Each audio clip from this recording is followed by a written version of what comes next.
आदरणीय सभापति जी, हर बार एक ही गाना गाया जाता है। समाज के कुछ वर्गों को भड़काने के लिए बिना हकीकतों को ऐसे वाक्य बोल दिए जाते हैं। मैं जरा देश के सामने कुछ हकीकतें बोलना चाहता हूं और मुझे विश्वास है मीडिया इस ऐसे विषयों पर जरा डिबेट कर ले ताकि पता चले। आदरणीय सभापति जी, यहाँ पर सरकारी कंपनियों को लेकर हम पर भांति भांति के आरोप लगे। क्या क्या आरोप लगाए जा रहे हैं? सिर पैर माथा कुछ नहीं, बस लगाते चलो। अब देखिए, देश को याद है मारुति के शेयर का क्या खेल चल रहा था। उस जमाने में हेडलाइन बना करती थी, मारुति शेयर का क्या चल रहा था। मैं उसकी गहराई में नहीं जाना चाहता, वरना उनको वहां तक पानी पहुंचेगा कि शायद यहाँ पर करंट लग जाएगा, इसलिए मैं वहां तक जाना नहीं चाहता। आदरणीय सभापति जी, आदरणीय सभापति जी, देश को जानना जरूरी है। आदरणीय सभापति जी, मैं तो आजाद भारत में पैदा हुआ हूं, मेरे विचार भी आजाद हैं और मेरे सपने भी आजाद हैं। तो गुलामी की मानसिकता को जीने वाले हैं, उसके बाद और कोई चीजें नहीं है। वही पुराने कागज लेकर के घूमते रहते हैं। आदरणीय सभापति जी, कांग्रेस ने कहा कि हमने पीएसयू बेच दिए, पीएसयू डुबो दिए, बाती बाती की बातें यहां सुन और वरिष्ठ लोगों के मुंह से सुन रहा था। याद कीजिए, बीएसएनएल, एमटीएनएल को बर्बाद करने वाले कौन थे? वो कौन सा कालखंड था जब बीएसएनएल, एमटीएनएल बर्बाद हो चुके? जरा याद कीजिए, एचएएल उसकी दुर्दशा क्या करके रखी थी, बर्बादी।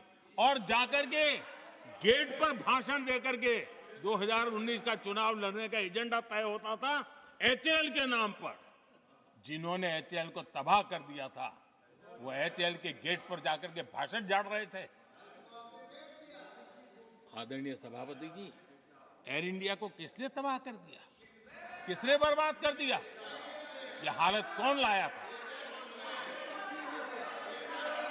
कांग्रेस पार्टी और यूपीए ये 10 साल की उनकी बर्बादी से मुंह नहीं मोड़ सकते।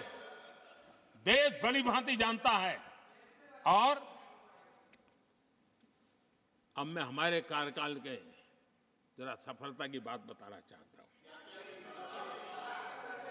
आदरणीय सभापति जी, आज जिस बीएसएनएल को आपने तबाह करके छोड़ा था ना, वो बीएसएनएल आज made in India 4G, 5G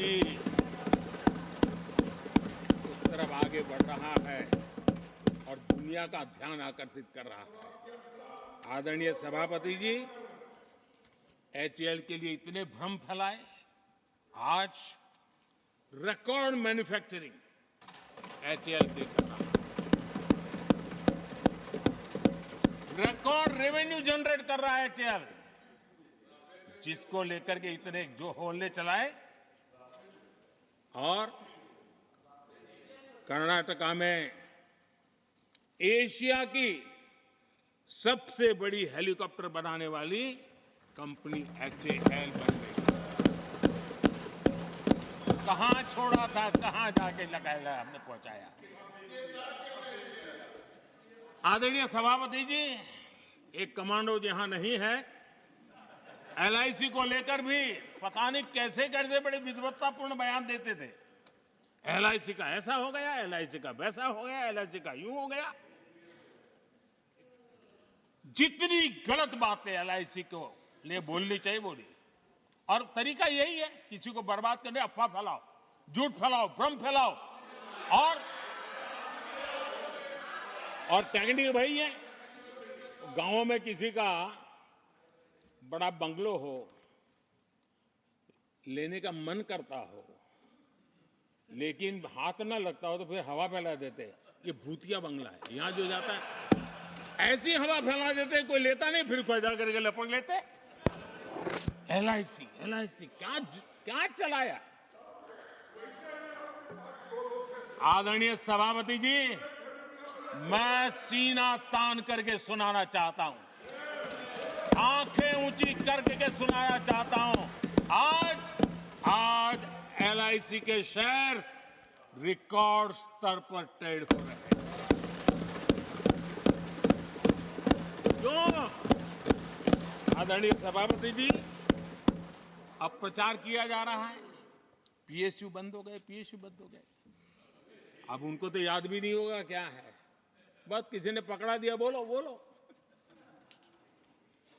2014 में देश में 234 पीएसयू थे, 234 2000 उनके यूपीए के 10 साल के कालखंड में। अब 14 में जब उन्होंने छोड़ा, 234 आज 254 है। 234 थे, आज 254 है।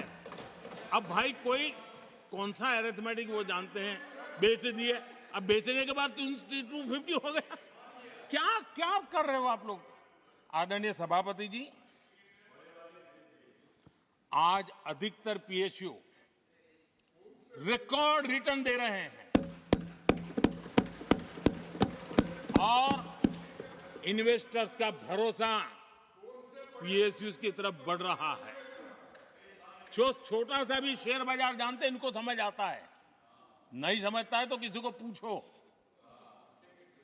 आप सभापति जी देखिए, बीएसई पीएसयू इंडेक्स में बीते 1 वर्ष के दौरान लगभग 2 गुनी उछाल हुई है।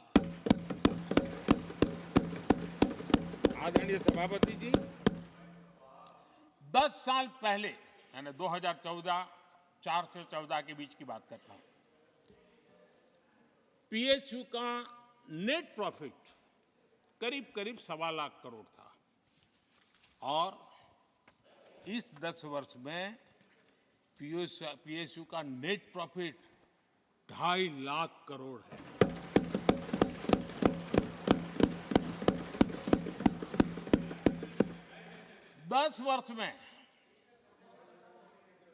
हमारे 10 वर्ष में पीएसयू की नेट वर्थ 9.5 लाख करोड़ से बढ़कर के 17 लाख करोड़ हो गई है।